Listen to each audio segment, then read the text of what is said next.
बिस्मिल्लाहिर्रहमानिर्रहीम। अस्सलाम वालेकुम नाज़रीन, एनबी न्यूज़ की तरफ से मैं आपका मेज़बान नवाज़ भुट्टो अपने कैमरामैन फुरकान नवाज़ के साथ आपकी खिदमत में हाजिर है। नाज़रीन, पीटीआई रहनुमा फैसल वावडा ने अपनी ही जमात यानी पीटीआई को कटहरे में लाके खड़ा कर दिया है और फैसल वावडा ने ही जो है वो जो आस्तीनों के सांप जिनको मुसलसल वो कहते थे, आस्तीनों के सांपों को ही अरशद शरीफ के कत्ल में मुलविस करार दे दिया है। नाजरीन, जहां अरशद शरीफ के कत्ल के हवाले से फैसल वावडा ने इंतहाई हैरानकुन और चौंका देने वाले इंकशाफात किए हैं, वहां पर फैसल वावडा ने वाज़ेह तौर पर कहा है कि ये जो लॉन्ग मार्च इमरान खान की तरफ से किया जा रहा है, ये खूनी लॉन्ग मार्च होगा। इसमें बहुत सारी लाशें गिरेंगी और बहुत सारी अमवात होंगी और बहुत खून बहेगा और इसमें अहम अफराद की लाशें भी शामिल हो सकती हैं या अहम अफराद का कत्ल भी हो सकता है। नाज़रीन, फैसल वावडा ने दो टोक अल्फाज में कहा है कि अरशद शरीफ पाकिस्तान आना चाहते थे, पाकिस्तान में रहना चाहते थे। दुबई में क़याम के दौरान भी अरशद शरीफ के इस्टेब्लिशमेंट से रवाबित थे और इस्टेब्लिशमेंट उनको हर किस्म का तहफ़्फ़ुज़ भी फराहम करने के लिए तैयार थी। ताहम अरशद शरीफ को वहाँ से कीनिया किसने भेजा और कीनिया भेजने के बाद उस फार्म हाउस का जो है वो इंतज़ाम कैसे किया गया जिस तक रसाई आम पाकिस्तानी के बस की बात नहीं है। नाज़रीन, इमरान खान ने फैसल वावडा ने पीटीआई के लॉन्ग मार्च को खूनी लॉन्ग मार्च करार दे दिया है और उसके हवाले से उन्होंने अहम तरीन इंकशाफात किए हैं। नाज़रीन, फैसल वावडा ने दो टोक अल्फाज में कहा है कि मैंने जब ये नहीं कहूँगा कि मैंने कोई वीडियो रिकॉर्ड करके रखी हुई है कि मेरे कत्ल का 4 लोगों ने मंसूबा बनाया है और वही 4 लोग हैं जिन्होंने अरशद शरीफ को कत्ल किया है और वक्त आने पे जब मैं न रहूं तो फिर वीडियो डिस्क्लोज की जाए। मैं ऐसा नहीं कहूँगा। मेरे और कातलों के दरमियान यूँ समझ लें कि चंद दिनों का फासला है और मैं ISI या मिलिट्री इंटेलिजेंस या फिर अपनी पार्टी के चेयरमैन को वो तमाम नाम बताने के लिए तैयार हूँ जो अरशद शरीफ के कत्ल में मुलविस हैं, जो इस लॉन्ग मार्च को खूनी लॉन्ग मार्च में तब्दील करना चाहते हैं और जिनके टारगेट पर इस वक्त पाकिस्तान की कुछ अहम शख्सियात हैं जिनको किसी भी वक्त जिनकी जान ली जा सकती है। नाज़रीन, फैसल वावडा ने यह भी ऐलान किया कि वो अपना मोबाइल फ़ोन फ्रांसिक पर देने के लिए तैयार हैं, ISI और MI को देने के लिए तैयार हैं, क्योंकि अरशद शरीफ मुसलसल मुझसे राब्ते में था और मुसलसल मेरी उनसे बात हो रही थी। उन्होंने ये भी कहा कि ये तासुर भी गलत है कि अरशद शरीफ का जो है वो को दुबई से निकलवाया गया। बिल्कुल उनका जितने दिनों का वीज़ा था उनका वीज़ा ख़त्म होने के बाद उनको कीनिया यहाँ से भेजा गया। नाज़रीन, ये इंतहाई अहम इंकशाफात आज पीटीआई रहनुमा फैसल वावडा ने किए हैं। नाज़रीन, उन्होंने वाज़ेह तौर पर कहा है कि अरशद शरीफ मुल्क छोड़ने के लिए तैयार नहीं थे और उनको उन साजिशियों ने डराया धमकाया और फिर रात की खामोशी में उनको यहाँ से भगाया या फिर उनको यहाँ से निकालने में कामयाब हुए ताकि वो एक बिल्कुल मनसूबाबंदी के तहत उसका कत्ल कर सकें। नाज़रीन, ये उन्होंने वाज़ेह तौर पर कहा कि अरशद शरीफ का कत्ल एक मुकम्मल मनसूबाबंदी के तहत हुआ है और बिल्कुल मतलब एक ऐसा कैसे हो सकता है कि जो है वो इतनी फायरिंग हुई हो और सिर्फ 2 ही गोलियां, एक अरशद शरीफ को सीने पे लगे और एक सर पे लगे और बाकी जो उस गाड़ी में सवार हैं उनको खराश तक ना आए। नाज़रीन, फैसल वावडा ने इंतहाई अहम सवालात उठा दिए हैं और इंतहाई अहम जो है वो हक़ाइक़ से पर्दा उठा दिया है। माफ़ कीजिएगा। नाज़रीन, उन्होंने वाज़ेह तौर पर यह भी कहा है कि ये बिल्कुल झूठ बोला जा रहा है कि हुकूमत की तरफ से उन पर कोई दबाव था कि वो वहाँ से निकले। उन्होंने ये भी कहा कि ना तो मौजूदा सियासी हुकूमत का इस कत्ल से ताल्लुक़ है, ना इस्टेब्लिशमेंट का इस कत्ल से कोई ताल्लुक़ है। अब मसला ये है कि इसकी जो शफाफ जब इंक्वायरी होगी और अगर उसमें ISI और MI का किरदार खुलकर सामने आएगा तो एक एक चेहरा बेनकाब होगा। नाज़रीन, उन्होंने बाकायदा ये कहा कि उनका जो रूट था वो दुबई से लंदन का था, लेकिन उनको डाइवर्ट जो है वो कीनिया किसने किया, ये भी अपनी जगह पर एक सवाल है और इस सवाल का जवाब भी इनके मोबाइल में मौजूद है। जो वो फ्रांसिक के लिए देने के लिए तैयार है। उन्होंने कहा कि नाजरीन, उनकी आंखें इस लॉन्ग मार्च के दौरान सिर्फ मौत देख रही हैं, खून देख रही हैं, जनाजे देख रही हैं और उन्हें सिर्फ लहू ही लहू नज़र आ रहा है। उन्होंने कहा कि मैं पाकिस्तानियों को नहीं मरता नहीं देख सकता और अब ये खेल बंद होना चाहिए, लाशों पर सियासत बंद होनी चाहिए और लाशों की सियासत भी बंद होनी चाहिए। तो नाज़रीन, उन्होंने कहा कि मैं ये नहीं कहता कि आप अपने कायद के हुक्म पर लब्बैक न कहें, पर मैं ये भी कहूँगा कि आप अपने आप को खामखा भी न मरवाएं, यानी अपनी ज़िंदगी को खामखा भी खतरे में न डालें।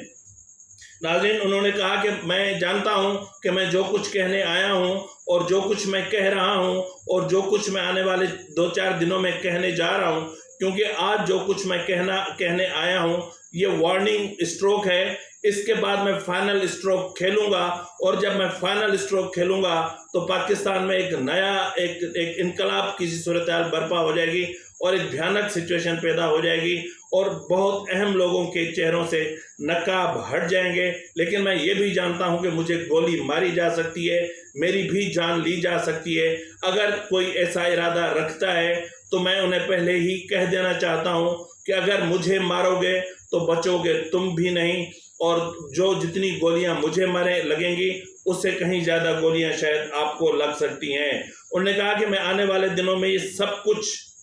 पूरे पर्दे चाक कर दूंगा, हर चेहरे से नकाब हटा दूंगा और मैं किसी से डरने वाला नहीं हूं और मैंने सिर्फ अल्लाह को जान देनी है।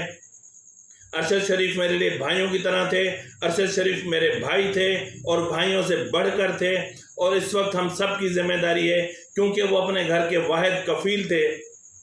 तो ये हमारी जिम्मेदारी बनती है कि अब हम उनकी कफालत करें। नाज़रीन, फैसल वावडा ने दो टोक अल्फाज में कहा कि अरशद शरीफ को कीनिया वो लोग लेकर गए जो इस मुल्क की बका, मुल्क की सलामती और जो है वो जो पीटीआई को नुकसान पहुंचाने के दर पर हैं और नुकसान पहुंचाना चाहते हैं। और मैंने पार्टी कायद से कह दिया था कि जो आस्तीन के सांप हैं वो हमारे लिए ख़तरा है, लेकिन इसके बावजूद जो भी हुआ उन्होंने कहा कि मैं कुछ नहीं कह सकता। उन्होंने कहा कि ये मनसूबाबंदी के तहत कत्ल किया गया है और ये मनसूबाबंदी यहीं से की गई थी और उसको अमली जामा वहाँ जो है वो पहनाया गया। ताहम उन्होंने कहा कि मैं दावा से कह सकता हूँ कि इस केस की तहकीकात के दौरान न तो अरशद शरीफ का किसी को मोबाइल मिलेगा न लैपटॉप मिलेगा, क्योंकि जब ये सब मामलात हो रहे थे उस वक्त ये चीज़ें गुम कर दी गई होंगी। उन्होंने कहा कि मैं एक बार फिर कह रहा हूँ कि मार्च के अंदर भी लाशें दी जाएंगी और मनसूबाबंदी कुछ और है और आग भड़केगी और ये आग जब भड़केगी तो इससे बहुत ज़्यादा नुकसानात हो सकते हैं। उन्होंने वाज़ेह तौर पर कहा कि अरशद शरीफ और मौजूदा इस्टेब्लिशमेंट के दरमियान राब्ते थे और अरशद शरीफ खुद वापस आना चाहता था। अरशद शरीफ खुद वापस आना चाहता था और क्योंकि इस्टेब्लिशमेंट से उनके जो रवाबित थे उसमें मुमकिन है कि जो भी मामलात या मुकदमात थे शायद वो ख़त्म करने की बातें भी हुई थी। नाज़रीन, उन्होंने कहा कि अरशद शरीफ उनसे मुसलसल राब्ते में था और आखिरी दिन तक राब्ते में थे और उन बहुत सारी चीज़ें थी जो उन्होंने मुझे बताई और मैं उन्हें मुसलसल कुछ चीज़ों से आगाह करता रहा, लेकिन जाहिर है कि उसको इस हद तक डराया गया था कि वो डर उसको कीनिया ले गया और कीनिया के उस फार्म हाउस पर लेकर गया जिस फार्म हाउस पर पहुंच या रसाई आम पाकिस्तानी के बस की बात नहीं है। नाज़रीन, उन्होंने कहा कि जो है वो इस साजिश के जो प्लेयर हैं,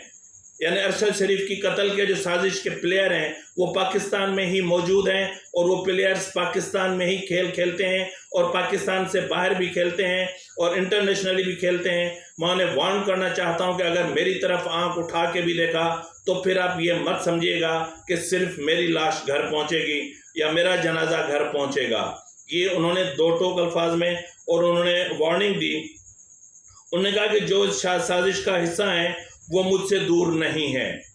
यानी जो लोग भी जो है वो अरशद शरीफ के कत्ल की साजिश का हिस्सा हैं वो मुझसे दूर नहीं हैं और वो कुछ अहम लाशें और गिराना चाहते हैं ताकि उन लाशों पर सियासत कर सकें। और जो है वो मतलब फैसल वावडा ने दबे अल्फाज में नहीं बल्कि खुले अल्फाज में कहा कि जो कुछ हो रहा है, जो कुछ किया जा रहा है, ये बहुत भयानक है। नाजरीन, फैसल वावडा ने अपनी प्रेस कॉन्फ्रेंस के दौरान न तो लोगों को ये कहा कि वो लॉन्ग मार्च में शिरकत के लिए न जाएं, और न ही उन्होंने ये कहा कि वो लॉन्ग मार्च में शिरकत के लिए जाएं। ताहम उन्होंने एक सवाल छोड़ दिया है जो हर पाकिस्तानी को सोचने पर मजबूर करेगा, क्योंकि उन्होंने दो टोक अल्फाज में जिस तरह कहा कि उनकी आंखें खून देख रही हैं, जनाजे देख रही हैं, मैयतें देख रही हैं, लहू देख रही हैं और अहम लोगों का कत्ल देख रही हैं, और आने वाले दिनों में एक आग ही आग देख रही हैं। तो ऐसी सूरत हाल में नाजरीन, कौन होगा जो लॉन्ग मार्च में शरीक होने जाएगा? और अगर कल लॉन्ग मार्च शुरू भी कर दिया जाता है, जिस तरह प्लानिंग की जा रही है, या जिस तरह कहा जा रहा है कि लॉन्ग मार्च लिबर्टी से शुरू होकर पहले दिन शाहदरा चौक पर ख़त्म होगा, उसके बाद दूसरे दिन फिर वहाँ से शुरू होगा, तो ये फिर 8 या 9 तारीख को इस्लाम अपना 28 या 29 को इस्लामाबाद पहुँचेगा।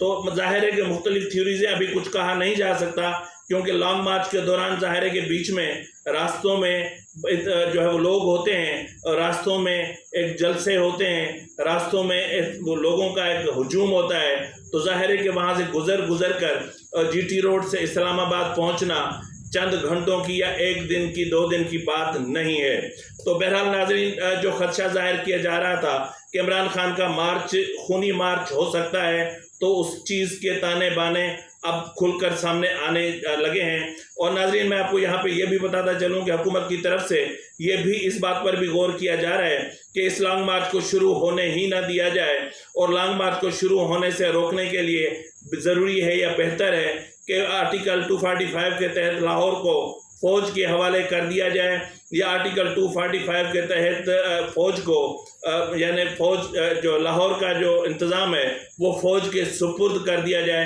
ताकि ऐसी सूरत हाल पैदा ही ना हो। नाज़रीन, इस हवाले से आज यानी जो है वो आज इस्लामाबाद अपना आज सुप्रीम कोर्ट में भी ये मामला सामने आया, लेकिन अफसोस की बात यह है कि सुप्रीम कोर्ट के 4 जजेस को ये नज़र नहीं आता कि 26 मई को तौहीन अदालत हुई थी। आज एडिशनल एडवोकेट अटॉर्नी जनरल आज चिल्ला के कह रहे थे, वो इंटेलिजेंस ब्यूरो MI और इस्लामाबाद पुलिस की रिपोर्ट्स वहाँ पर दिखा रहे थे, और रिपोर्ट्स वहाँ पर जो है वो उनको पढ़ के सुना रहे थे, लेकिन उनको जो 5 जजेस थे उनमें से 4 को ये चीज़ समझ में नहीं आई, और एडवोकेट अपना एडिशनल अटॉर्नी जनरल ने वाज़े तौर पर उन्हें कहा कि इस हवाले से शोकाज अपना तौहीन अदालत केस का नोटिस जारी किया जाए, लेकिन ऐसा नहीं किया गया, और इस बात को जो है वो 31 तारीख तक यानी 31 अक्टूबर तक मौखर कर दिया गया, और 1-4 के तनासुब से ये फैसला किया गया कि इमरान खान को फ़िलहाल सिर्फ नोटिस जारी किया जाए और उनसे वजाहत तलब की जाए अपना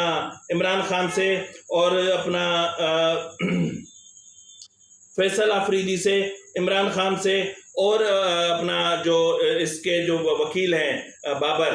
डॉक्टर बाबर, तो उनसे जो है वो इसकी जो है वो वजाहत तलब की जाए, और जब तक वजाहत नहीं आती तब तक कंटेम्प्ट नहीं बनता। ताहम नाज़रीन, इस केस की समाअत के दौरान जस्टिस याह्या अफरीदी ने कहा कि ये कंटेम्प्ट है, और 26 को इमरान खान ने कंटेम्प्ट की, और वो इस बात पे कायल हैं कि इमरान खान कंटेम्प्ट का मुर्तकिब हुआ है, तो इसलिए इमरान खान को या तो कंटेम्प्ट का नोटिस जारी किया जाए, या फिर इमरान खान के खिलाफ शोकाज नोटिस जारी किया जाए। ताहम 4-1 की अक्सरियत से फिलहाल इमरान खान को नोटिस जारी कर दिया गया है। नाजरीन, इंतहाई हैरानकुन सिचुएशन है, और हर लम्हे के साथ सूरत हाल तब्दील हो रही है, और हर लम्हे के साथ मामला तब्दील हो रहे हैं। जैसा कि शुरू में इब्तदाई तौर पर यह कहा गया था कि जो टीम कीनिया जाएगी उसमें ISI के नुमाइंदे भी शामिल होंगे, लेकिन फिर बाद में जो एक पहले नोटिफिकेशन जो जारी किया गया उसमें ISI के नुमाइंदे शामिल थे, तो हम बाद में जो नोटिस जारी किया गया उसमें सिर्फ FIA और IB के जो अफसरान हैं वो शामिल हैं, और उसका बाकायदा नोटिफिकेशन भी जारी कर दिया गया, और वो अफसरान कीनिया रवाना भी हो चुके हैं। माफ़ कीजिएगा। तो नाज़रीन, इस वक्त जो सूरत हाल है, पल पल में सूरत हाल बदल रही है, और